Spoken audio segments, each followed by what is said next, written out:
Time doesn't erase murder. It just hides it better. They said the case was closed. They said no one was watching. But someone always is. This is Santana True Crime. Welcome to Santana True Crime. Tonight I've got award-winning author Carla Conti. She is the author of Chain Birds as well as her new book, The Jacklighter. Carla, welcome to the show. Cameron, thank you for having me back. You are helping me celebrate like a year of Chain Birds being originally published and some of the milestones I've just met. So thank you for having me on. Yeah, let's talk about Chain Birds before we get into the details of what happened with it. Can you explain to the audience that haven't heard, even though it's doing extremely well, but give me a quick summary of Chain Birds? Well, it is basically my 10-year journey of advocating for a federal inmate who I met through my attorney friend from high school. My friend Scott was his public defender. Um, the inmate, Kevin, was caught up in a gang ordered prison stabbing, and my attorney friend was his public defender. So I got involved in the case at my friend's request. He needed a little journalism help because I have a journalism background. And I ended up being part of the defense team and working on the criminal trial. And then I became friends with this inmate and just was his advocate from the outside while he served out the remainder of his time, and then tried to help him re-enter society. Yeah, and it's not your typical true crime book because it does, like you're saying, it follows your life along with your friend that's a lawyer, along with Kevin who's in prison, and this entire journey, and everything kind of weaves together. And it's you were actually one of the first people to come on the show, so welcome back again. Am I maybe one of your first repeat guests? You are. Ooh. So I think that what is really interesting about your book is that it used to be published with Wild Blue, and now you're publishing it yourself. Do you want to talk about that? Sure. Well, you and I have that in common as a Wild Blue Press author. Yes, Wild Blue Press published this book almost a year ago. Um, I did have a journalism background, but I had never written a book. So they took a chance on me. They saw value in the story and they published it. Um, I would not have chosen to have it launch the week after that tumultuous election. I don't think that was like the best launch date.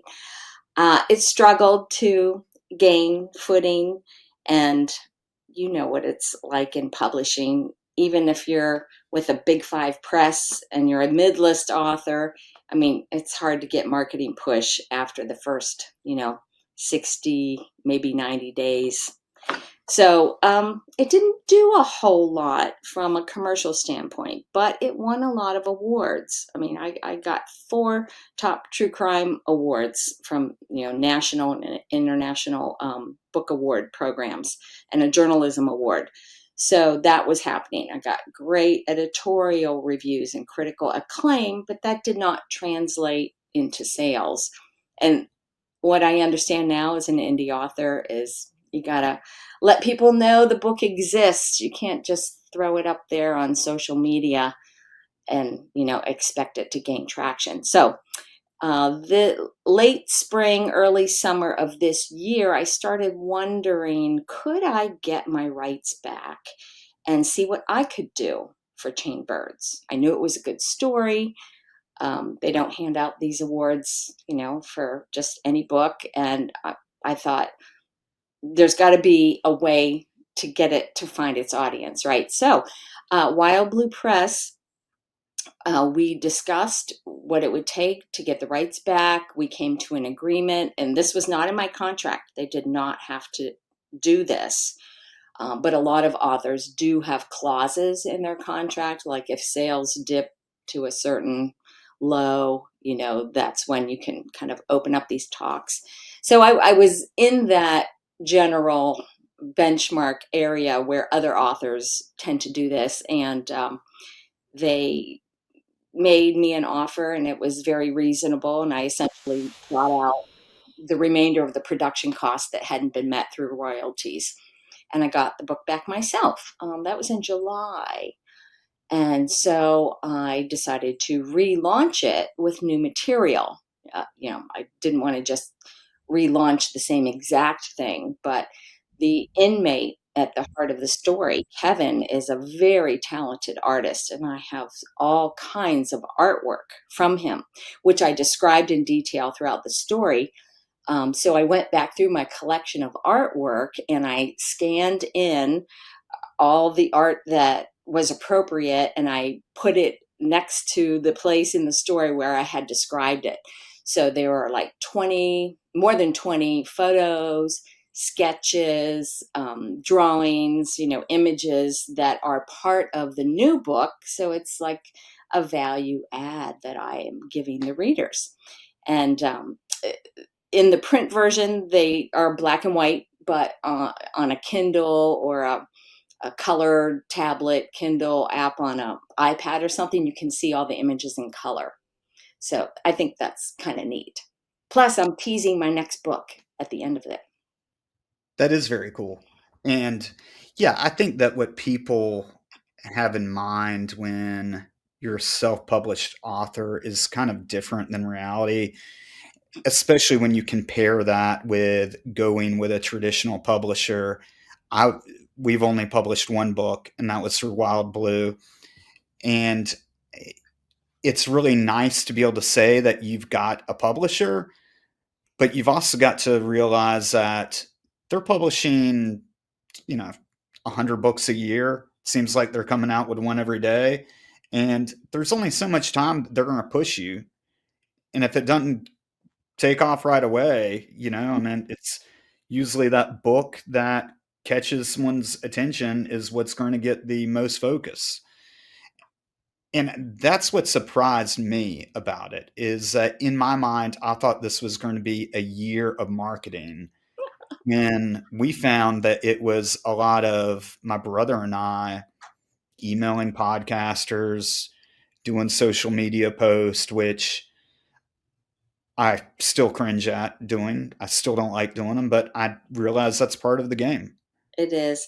Um, as an indie author now, and I did this before too, I listen to podcasts and read blogs about indie authoring and marketing advice, and everything that you read and hear is that authors, even traditionally published by healthy publishers with nice marketing budgets, are still expected to promote their own books to a certain degree. They're still expected to go on social media and, even fund their own book signings, et cetera, et cetera. And I mean, when you're with a publisher, it doesn't make sense for you to run a Facebook ad when your royalty percentage is so low. But now that I'm in control of my whole book and I get all the royalties minus the platform fees, I can run meta ads, and they actually do make a difference. Yeah. And I think that that's kind of where things are going with books to begin with, is that it's no longer about press kits and that kind of traditional route. And it's all gone to social media, and yeah, buying ads on Meta and TikTok and X and wherever else you get your social media. Yeah, yeah. I mean, fortunately or unfortunately, Amazon is still king. Most books are bought and sold on that platform. And so people target that algorithm, which I'm doing right now. And I've conducted some interesting experiments, and I've been priming that algorithm for a big promotion I have coming up in about a week with my audiobook. And my experiment with Meta ads has gone better than the experiment I had with Amazon ads. And I've read that for other authors that sometimes, the Facebook ads work out a little bit better for them. And Right. also getting back to how Chain Birds is not a typical true crime story that, covers a cold case and maybe there's a resolution at the end kind of a thing. My Amazon ads were not being delivered to the right people. Amazon thinks my book is, 100% straight up true crime. And those were not my most solid readers. People who are interested in journalism and social justice and wrongful convictions, and who like prison stories. That's my audience. And I figured that out on Meta. And so those ads are working a little bit better. And they're sending people to Amazon, and Amazon is recognizing that people are coming from outside and buying the book. And now they're serving up my book as also bots. And it's rising up in a bunch of categories now because Amazon's paying attention. And that's something that you really can't put a value on either, is that because now that you've got your number one ranking, and I believe you've got, yeah, two categories. You've got your orange box there of number one ranking in two categories, and you are 12,000th overall in Kindle, and that's out of 6 million. So your book is in the top 0.5%, actually better than that, of It's not all going to books. stay forever, but I'm enjoying it while it lasts. You know what? That is still, in my mind, a success. I remember when our book hit 25,000th, and we're like, wow. Yeah. I thought that was just insane. And we had our number one seller badge or whatever. And you're right, it doesn't last forever. And it takes a lot of work to stay at that spot.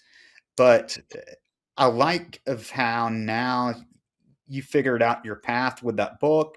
You found your target audience, it sounds like, and you've essentially have your own algorithm on how to market this book to those people. Yeah. And really, it's taken a year. And I did learn quite a few things from watching Wild Blue Press. I did learn about categories from Steve Jackson, who, rest in peace, he was one of the partners of Wild Blue Press, and he's the one that brought me in with my story. And I thought it was pretty funny at the time that he had my book in penology, which a lot of people don't know means prison. Yeah. And then I saw that that's a category that's fairly easy to attain a decent ranking in. And I thought, oh, I guess he knows what he's doing. So guess what category I'm in? Penology. But it completely holds up because people are interested in prison stories.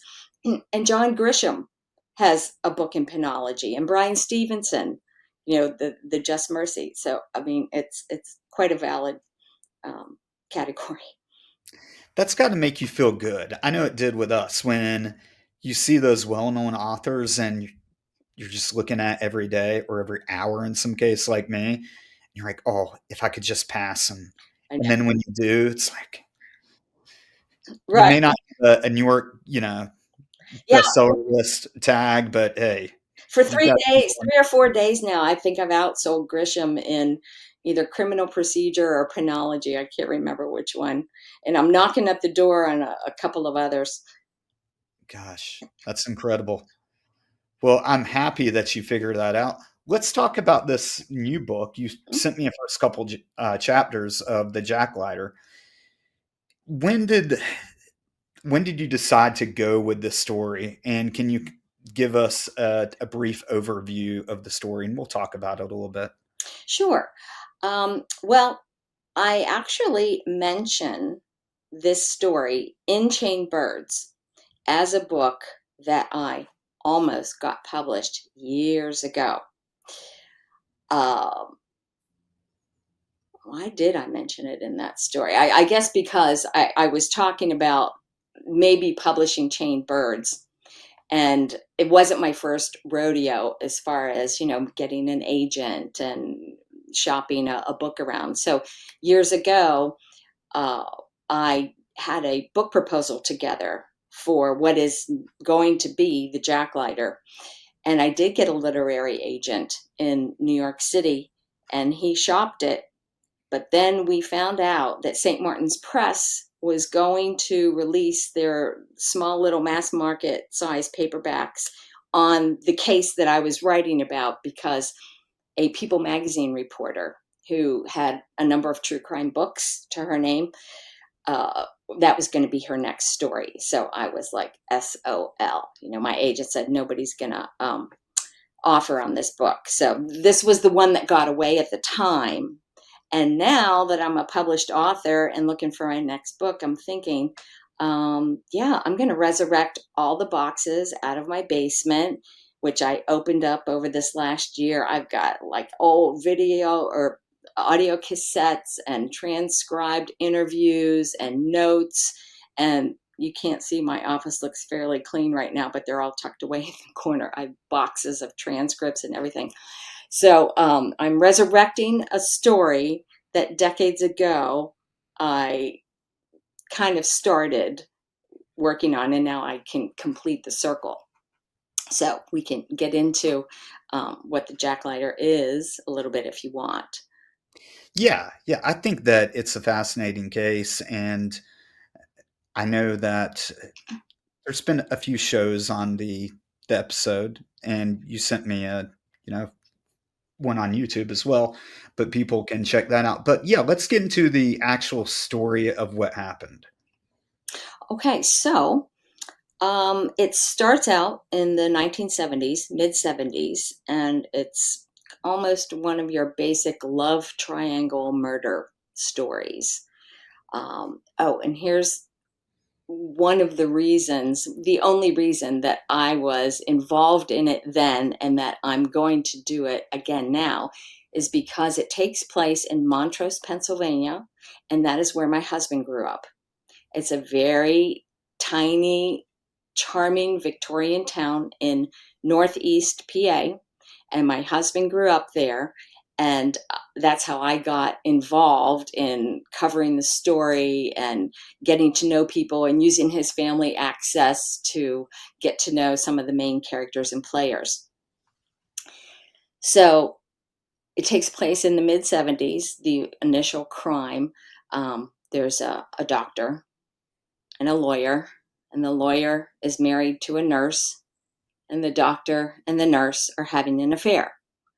And the doctor and the lawyer are good friends, and they decide to go out skeet shooting together one day. And only one of them comes back. So the doctor is the one who was the sole witness to what he said was a hunting accident. And his good friend had been running with a shotgun, chasing a porcupine, somehow tripped, somehow shot himself in the chest. And there were skeptical law enforcement people, but not enough of them. And the way the system worked at the time, they didn't get their voices heard the way they should have. And because the doctor, carried a fair amount of prestige because he was a doctor, people kind of wanted to believe his story. So then the doctor married the wife and raised the kids of the dead lawyer. He basically stole his lawyer friend's life. Yeah. I think one of the interesting aspects of the story too is after he was shot, the doctor grabbed the shotgun and breaks it against a tree in Yes. quote anger.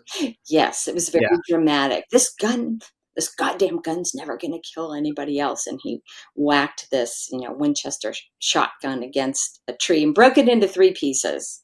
That was right. well, what we later learned was the murder weapon, but it was, the weapon that had killed his friend. And he was very dramatic about it.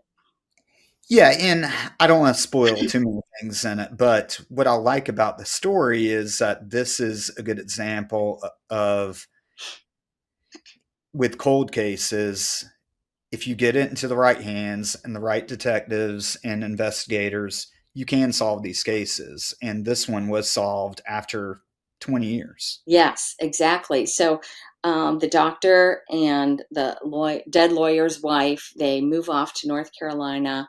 They have their little family unit.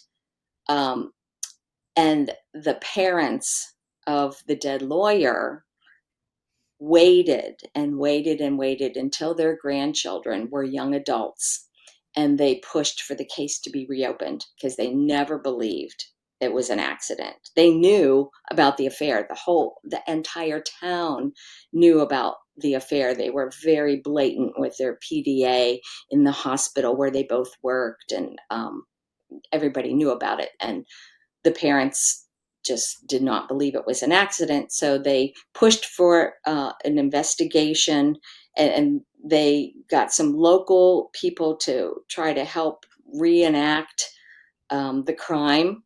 And they had their son's body exhumed and re-examined by new medical examiners, and they were able to really push forward a new case against this doctor, and criminal charges were filed. And that was in the 90s. That's when I got involved. The case was very big national news at that time. It drew People Magazine, Wall Street Journal, Dateline, people from all over. And it was quite a spectacle for this little town. And there was a conviction. And the People magazine writer I spoke about, who had her book published by St. Martin's Press, her book ended after that trial. Her book came out, I think, in 98, and he had just gotten convicted. But there were 10 more years of legal wrangling with this case that were never covered in her book. Plus, I know a lot of things because I know people and have some inside sources. So I have a kind of a different version to tell about it. But suffice it to say, there were 2 other trials, and has a different ending than her book had. Do you know what part of North Carolina they moved to? Lincoln, Okay. So in the I think. mountains. Okay. Yeah. I became friends with a, is that near Charlotte? Lincoln? Yeah. I don't know. It's in the mountains. Charlotte's kind of in the southern Piedmont area. Well, I became friends with a reporter for the Charlotte Observer who was covering the case from their end. So he and I shared a lot of information by fax. This was back in the day when people weren't really even emailing. We were faxing things back and forth. Um, and he did some digging and found some interesting things. Yeah, there's definitely a lot to that story, and like you're saying, it really didn't end till 2008, so that's a good chunk of information that was never published. Yes, exactly. What are some commonalities between, jacklighting and chainbirds? Oh, commonalities. Oh, well, I'm a commonality, which is really strange, but we talked about how Chain Birds is not a typical true crime story. It's a true crime memoir. I was heavily involved in the story. I didn't start out writing it that way. I didn't think it was going to be that way, but it was unavoidable that I was one of the characters. So with the Jacklighter, I'm a character also, but in a more minor way. But this is a lot of it is going to be from my viewpoint because for decades, my family and I would go back to Montrose and gather at my mother-in-law's house for holidays and, just be with everybody. So it's just one of those wonderful, idyllic Victorian charming towns that allowed me to have access to some of the players in this story because of my family connections, basically. So I will be writing about things from that perspective, I guess.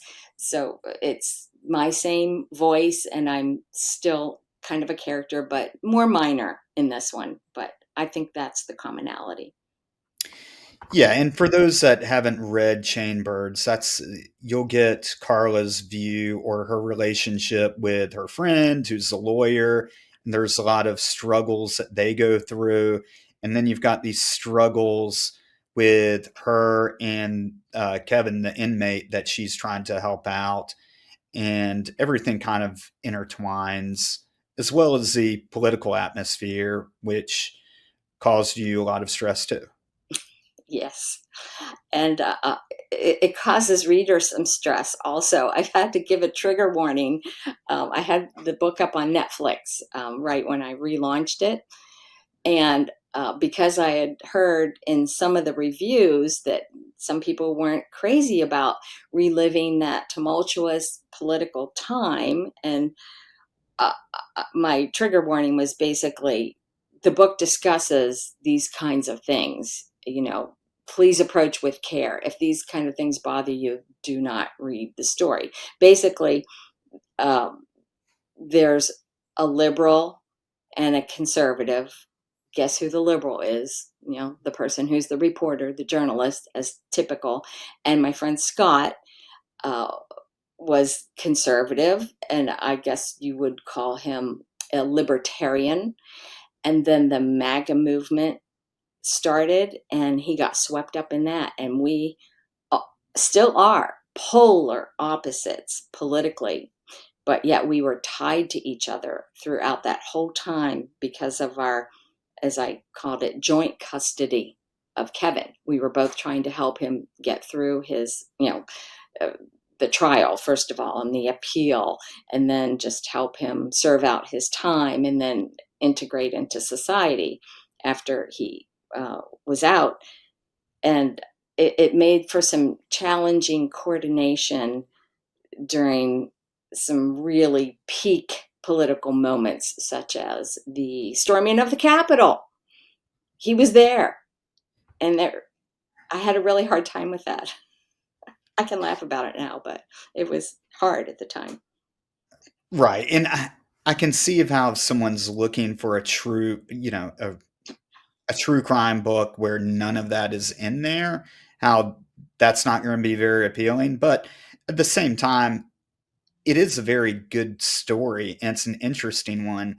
And you also, what I enjoyed as part of it was just learning more and more. And I can't get enough about this, about prison culture and this whole different society and rules that they live by, and that is incorporated in there, as well as Kevin even teaching you some things like how you would hide a shank, and he almost does like magic tricks to show you of how these things are done. And I think that people that are looking for that will find that appealing. Right. If they don't like the politics, stick around for the prison stories because they're interesting. Yeah, I mean, I learned so many things about shanks and kites. These little teeny tiny rolled up papers like the size of a cigarette that contain teeny tiny writing with very sensitive information. And it's all like gang related, so they can share this information back and forth. And where they might have to hide the kite in their keister. It's called Right. keistering. I learned things that I would like to not know, but it's all part of the prison story. And that doesn't even get into the violence aspect. I mean, it's I call it infotainment. I think some people who have appreciated the story didn't have any clue what went on behind bars, and they were glad to have that knowledge afterward. But unless you can entertain them with the story, they're not going to get that information, you know? Yeah, I was talking with a guy named William Noguera who just came out with a book, Through the Lens. That show isn't out yet, but he spent 44 years on death row. And yeah, and he was with Joseph Naso as well as the Night Stalker, Richard Ramirez. And, we were talking about this off camera about I don't think people have that appreciation that of how violent prison is. And this is not a matter of if you have a choice of doing something. It is you are going to do, you're going to shank that guy or you're going to get shanked. And it's very clear and it's not personal. It's just a way that they live by. Yeah. And these are some of the things that your book points out. And in your book, it talks about of how, it's this conflict of Kevin has to live by the rules and laws of the prison while balancing that with, just the outside world's laws. It's a survival game. Basically, sometimes it's assault or be assaulted, or kill or be killed. And there are, law enforcement people, judges, prosecutors who don't want to acknowledge that that is the way it is, or acknowledge it in a court of law anyway. They may have an understanding that that's how it is, but yeah, it's rough. It's rough out there, and that's not all state prisons or county jails or anything like that. But it's certain penitentiaries in in the big system that we have, the federal prison system, or some of the bigger state systems have gang issues, and it's just sometimes it's also a way to keep the peace, which is weird, but there's some coordination sometimes between correctional officers and gang leaders, because there's kind of like a underlying code that the gang leaders will keep their people under control and help avert wider spread violence if a situation is brewing or arising. Sometimes it's a necessary evil. And I'm sure that that took a personal toll on you, just seeing that. And I mean, you're dealing with your friend who was going through, Scott, the lawyer who was going through a lot of personal issues, who you're trying to help. You're trying to help Kevin while he's in prison, and these things are going on, and there's nothing that you can really do about that. Right. And he was involved with two prison gangs, both of which knew or thought they knew someone was writing a book about him because he was a little boastful about that. And they weren't happy about it. And I wasn't happy knowing that they knew about it and weren't happy about it. So I was very on again, off again on a roller coaster with, will I even write this book? This is over the course of 10 years. There were many times when I was absolutely sure I wasn't writing it. I would always remain Kevin's advocate and try to help him in various ways, but I just said, you know what, I'm out. I'm too afraid to be called out by these people. I had girlfriends of the Aryan Brotherhood and a wife reach out and warn me, I better watch what I write. I better be careful. But also, when's the book coming out? Yeah. Do you almost feel like you're a parent to Kevin at some point? Yeah, or his older sister. Yeah. Like, yeah, like this is what you're supposed to do. Keep your mouth shut, you know. Right. Your nose clean, Right. But I mean, stab anybody. avoid bragging when you're in the boredom of prison all day long. Someone's going to write a book about me. You know, I, I understand it. Um, the worst part was when he finally was released, and this is toward the end of the book. A Hispanic gang had been waiting for him to get off the bus at his arrival place in California. And he told me his address book had been lost. He felt that this Hispanic gang had it, and my name was in it, and Scott's name was in it. And he said, they're worried about that book. I said, what do you mean? He goes, that book. I said, well, how do they know? He goes, everybody knows. Everybody knows because he told everybody. I just imagine him on this long bus trip telling people that a book was going to get written about him, and there was probably a spy on the bus that was helping to track him, and then they followed him to a hotel when he got out, and there was a big bloody showdown in that hotel that's still not 100% clear, but something awful happened in there, and there are a couple of bodies missing. There's a big teaser. At some point when that was going on, because you also had a care package for him when he got out, as well as a phone, some cash. After this all happened, did you ever think, okay, I've got to like cut ties with this guy and just I can't invest my own any more of my safety or my sanity into this? You know, now with perspective, I see that I wish I had come to that conclusion sooner. And what's really interesting for me is to see some reader reviews who caught on much sooner than I did in real time what his character was. I mean, and there's nothing black and white about him. He's a very gray character, but in a lot of ways, he was an unreliable narrator in certain aspects. But many, many, many things he told me were 100% true that I was able to verify. But some of my reader reviews caught on much sooner than Carla did in real time. And that's just having the benefit of perspective now.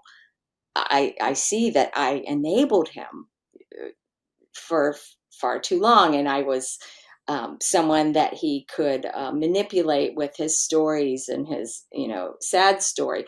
But also I helped him endure the last number of years of harsh prison life, and I don't regret that. I don't regret that at all. And I gave him something to get up for. In the morning, he would draw stories or make drawings for me and write stories for the book that we were doing together, even if at the time I thought there's no way I'm writing this book, but I'm not going to tell him that. uh, so yeah, if I had been more streetwise, this that was my first rodeo with a federal inmate, though.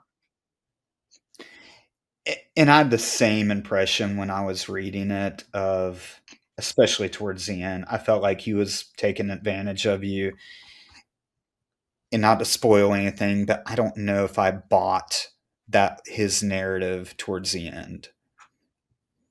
We'll say that he's got a drug addiction Oh, as well as a lifetime with gang members. And, yeah.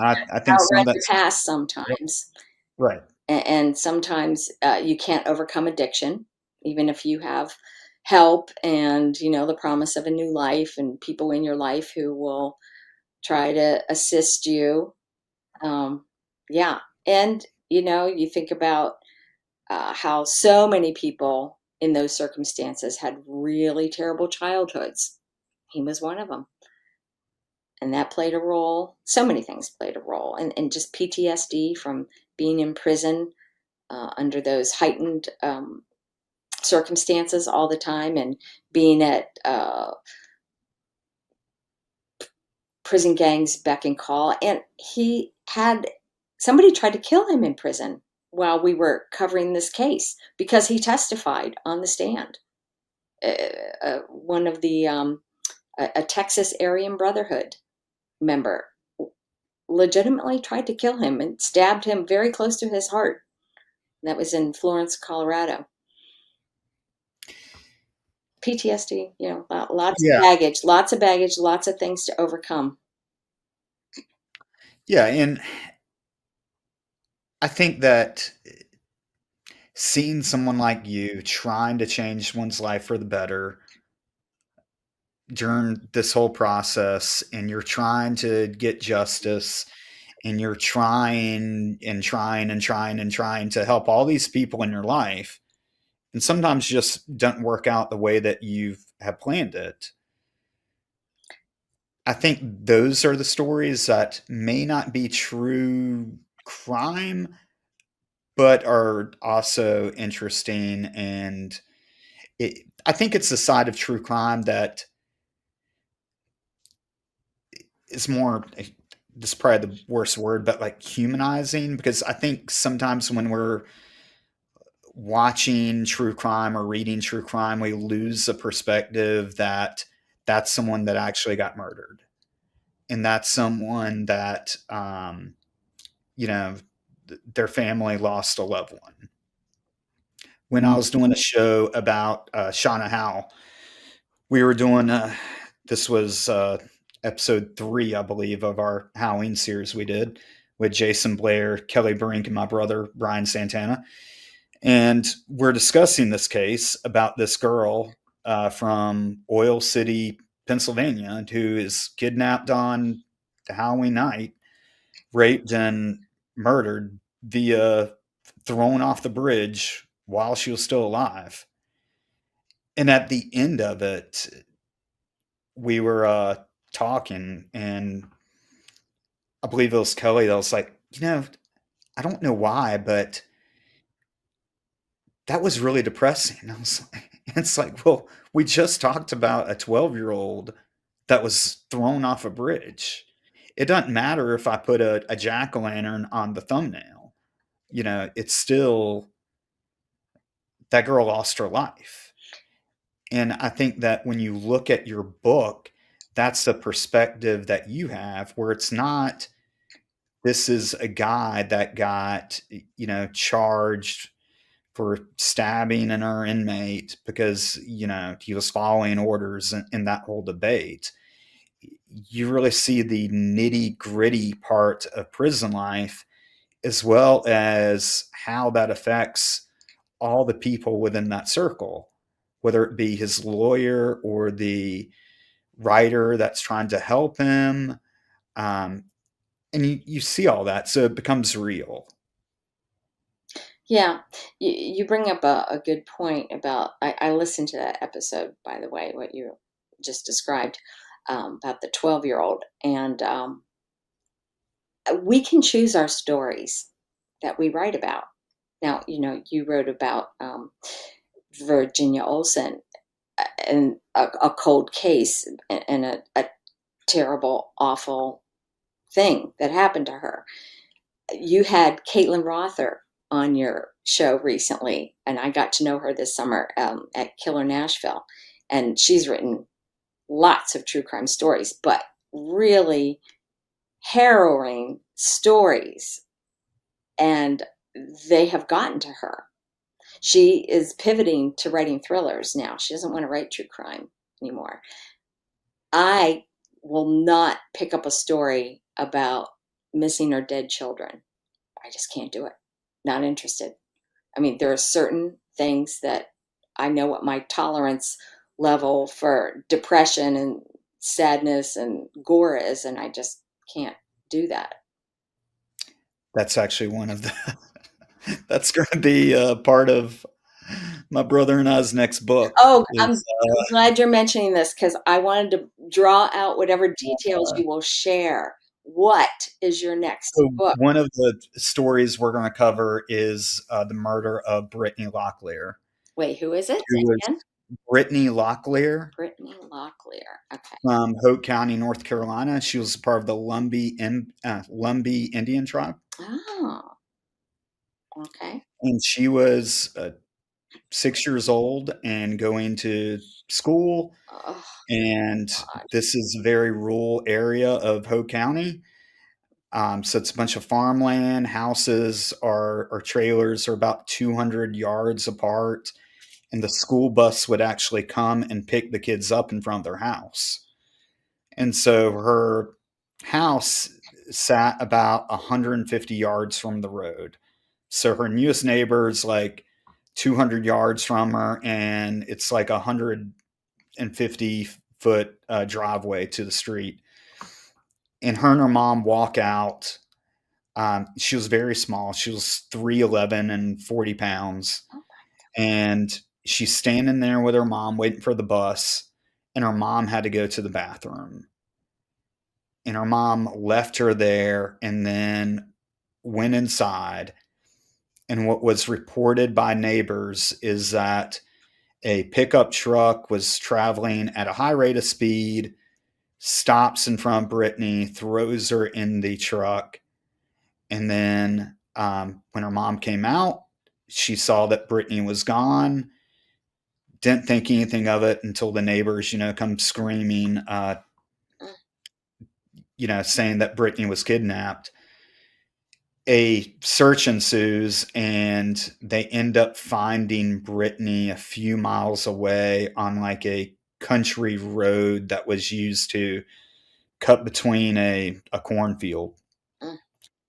And she was found in a drainage ditch, and she had been sexually assaulted and drowned.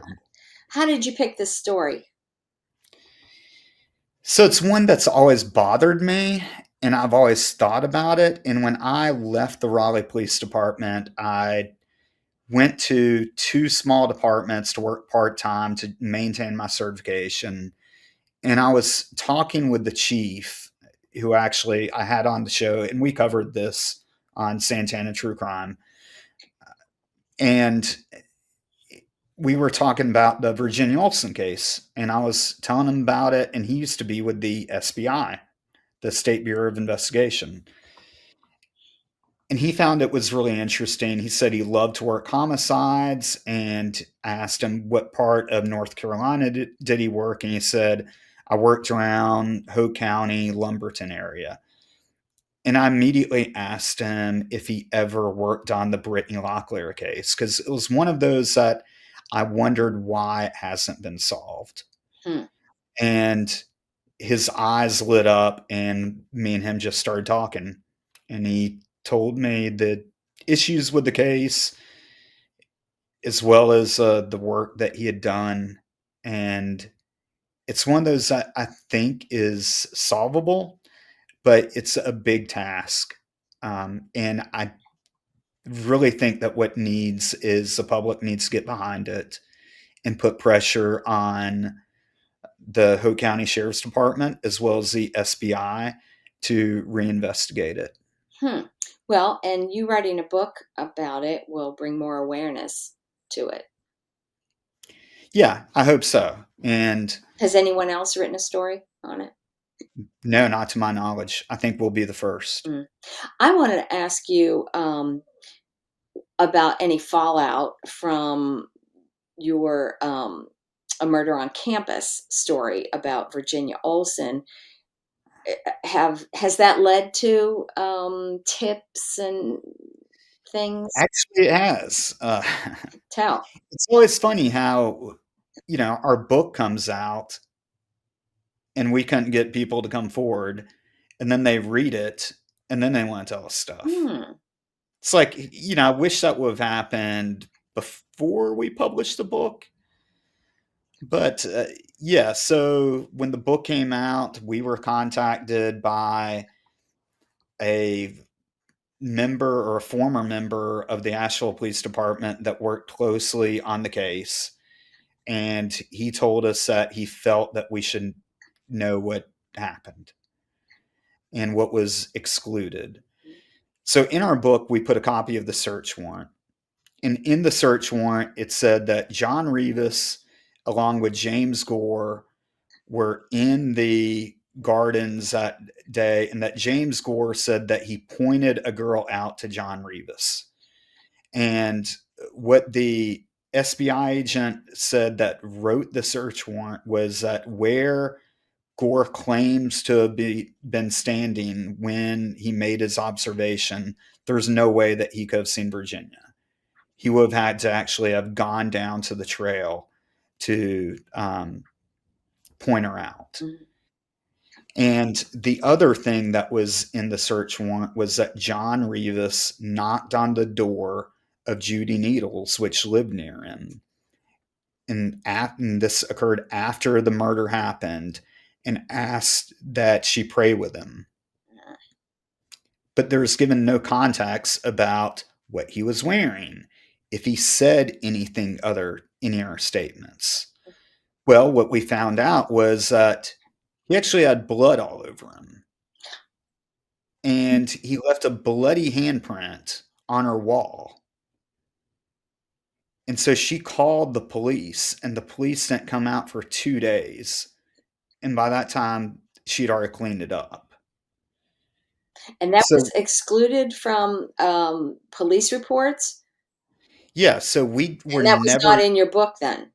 right. That was never in the search warrant. The search warrant was vague. But I told my brother when I was reading it that when you're writing a search warrant, you're not putting every single detail in there. You're putting enough to get PC, and they're withholding those details to maintain the security of the case, right? Like they don't want the public to know every single detail, especially because then if they do have a suspect, they want Right. to make sure that Yeah. right. Um, and so when I saw that part in there, I thought that there's got to be more to that story, and in fact, it was.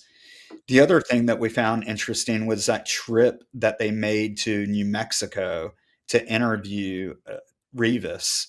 That seemed really odd on paper when we're reading it, because it was like, okay, if you're so confident that this is the guy that did it, then why didn't you take charges out after that trip, after he interviewed him? Mhm.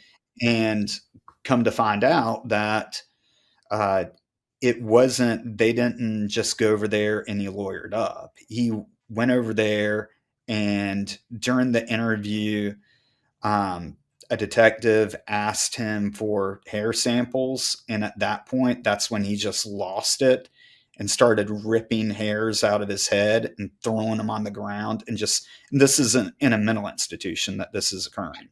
So he just goes berserk. And yeah, that's how the interview really concluded. But Hmm. we are confident that John Revis Jr. is the one that's responsible, as well as James Gore being morally responsible for You know the what this crime. sounds like to me, Cameron? Sounds like perhaps you should get the rights back to your book and update it with new information. Oh, and the other bit of information is that I said this on the first podcast that we did with Nick Edwards, that I was confident that they had lost the semen sample. And according to the detective, by the time the 80s rolled around, that semen sample was gone. So Who I holds think on to that's semen why, for yeah, decades?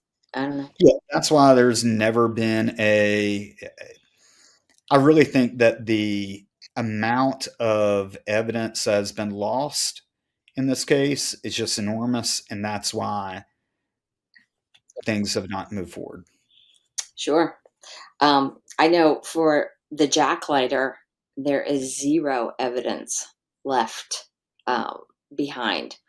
All I have are some archival photos of some evidence. Like I have 4 boxes of transcripts that were never digitized and they had to unearth them from the courthouse and make copies for me, and they're still not digitized, but there's none of the evidence is left, because that was from the 70s, and they had Right. it for the trial in the 90s, the trials in the 2000s, but it doesn't exist now.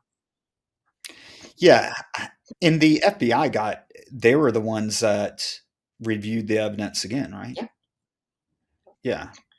Which, you know, I think that that's really impressive when you've got a case like that that's that old and you exhume a body. Twice. Yes. Which that's amazing that they can make their determinations from a body that's been decomposing for a while. I know. And here's the kicker. Not that it was in vogue at the time, but if the widow had had him cremated, her new husband, the killer, would never have had charges brought against him. Yeah, I thought that that was interesting too, how they used the life insurance money to help with his defense fund. Yeah. Yeah.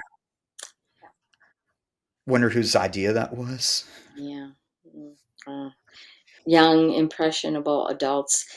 They were raised by their stepfather and always believed the story about what happened to their father. And they were very young at the time. The kids were 3 and 6.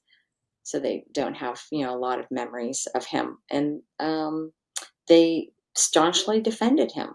And I'm trying to find out if that is still the case after all these years and additional evidence came out that really cannot be refuted.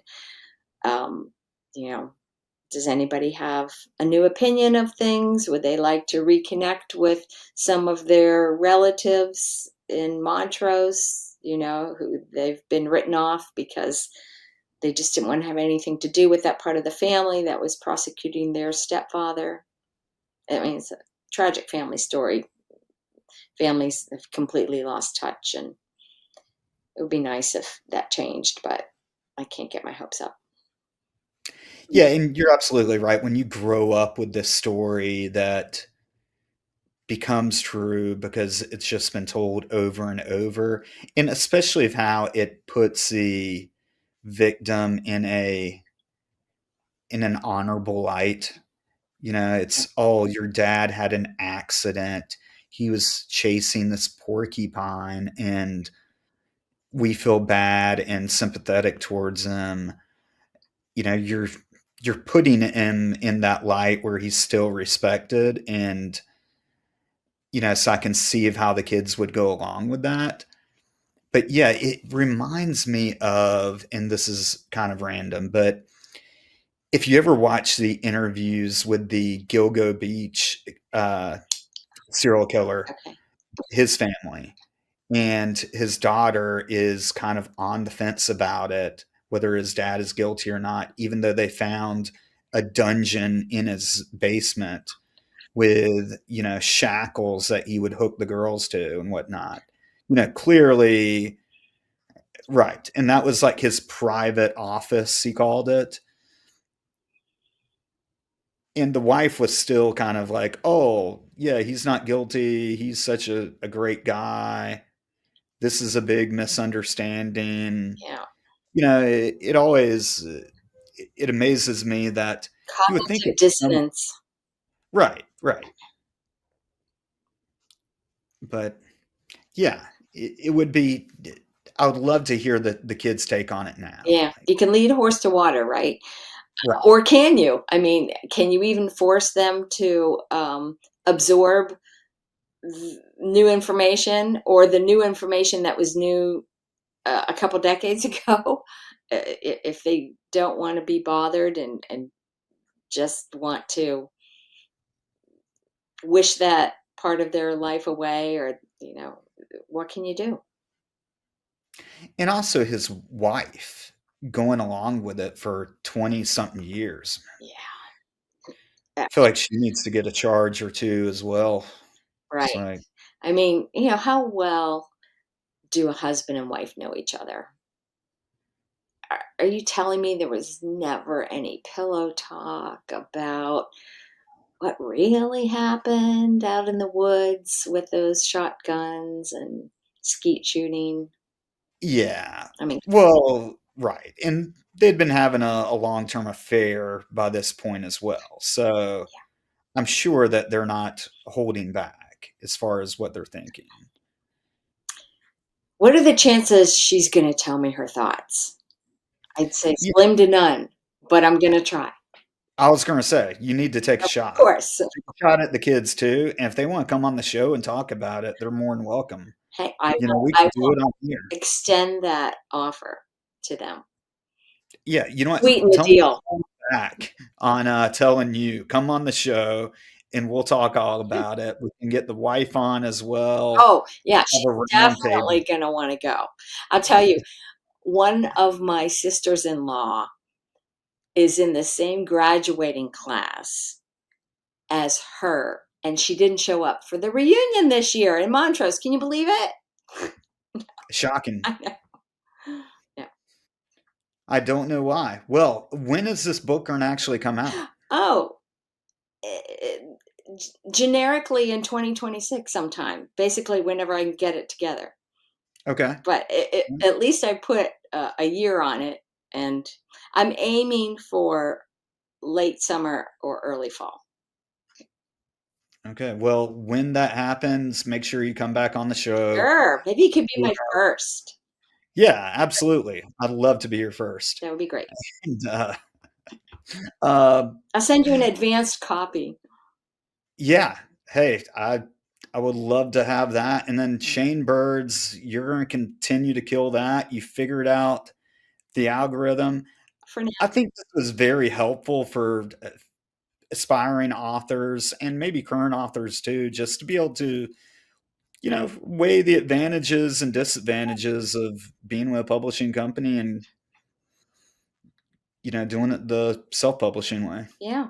Hey, your book's gonna come out before mine is. I want an early copy of yours. And then you can have me on your show to discuss it. I'll Yeah. ask you questions. How about that?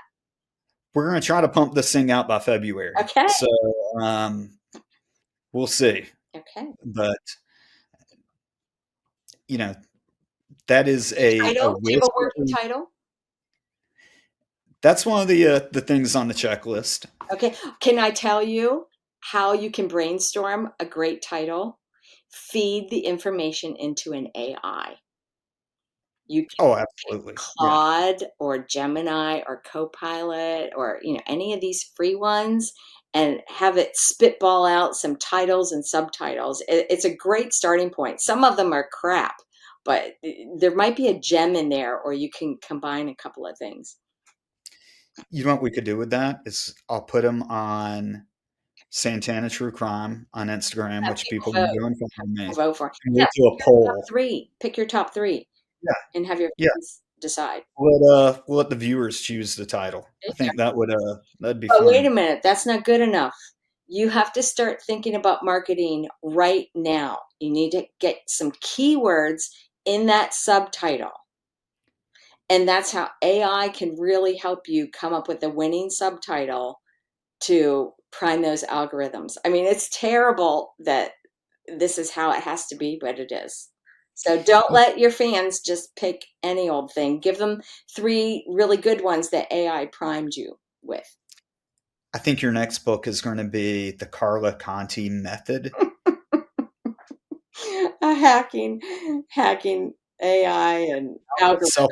at least make a YouTube video on it. I'm sure that would work Well, out we'll well. see. Let's see how high my rankings can go. It's still in the actually I'm in the 11,000s now. It has been climbing for the last 2 days. Honestly, Cameron, it's hilarious. I can't keep up with it. I took so many screenshots and I made so many graphics for that blog post that I dropped today. It was in the 19,000s when I started it, and then it was 17,000s, then it was 15,000s, and I wanted to try to make it as accurate as possible, as close to the time that I dropped that blog post and put it on social media. I can't keep up with it. It's ridiculous. And again, just to give people perspective, this means she went from not selling books, essentially, or Zero. selling, Selling yes, 0 books. Yeah. 0 books, to being in the top 0.5% of Kindle books on Amazon. Yes, but do you know that it only takes like 75 books in a few days to get there? It's not like I sold thousands. You know, if you're selling 75 books a day, then In you're a doing few pretty good. days, over a few days. Yeah, I mean, if you stay up in that ranking, Amazon is going to pump you out even more. We'll see. So, We'll see. I'll come back and tell you all about it.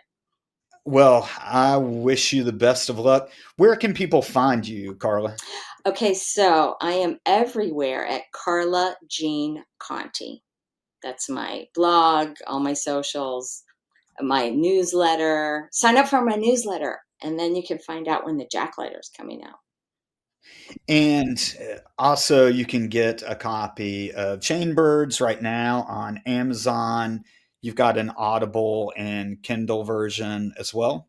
Yes, and actually it's wide. So you could go to Apple and Google and Barnes and Noble and Kobo and Smashwords and find um, the audiobook and the ebook, and the print books are, in all the usual suspect places. It's out there. Well, there you go. Well, make sure to check out that. If you'd like to support me, you can like and subscribe to Santana True Crime. You can also get my book, A Murder on Campus, A Professor, the Cop, and North Carolina's Most Notorious Cold Case. I did that book with my brother about the cold case murder of Virginia Olson. And you can also follow me on Instagram or any other social media on Santana True Crime. Carla, thank you again, and good night. Thank you.